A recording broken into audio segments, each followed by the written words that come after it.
We all get those tiny pockets of free time, just 3 minutes after class, during a lunch break, or right before bed. What if you use those minutes to do something small, yet powerful? In today's video, we'll uncover how most of us unknowingly spend hours each week scrolling social media, watching endless reels, or just passing time. But what if you made a tiny shift?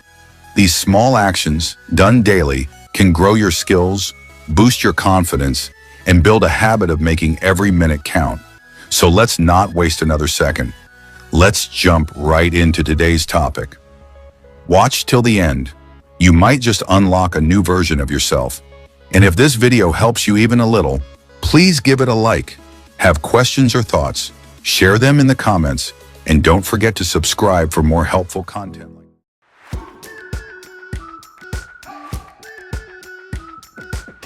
We've been waiting for so long. We've been waiting for this time to begin. We ain't getting any older. I kinda feel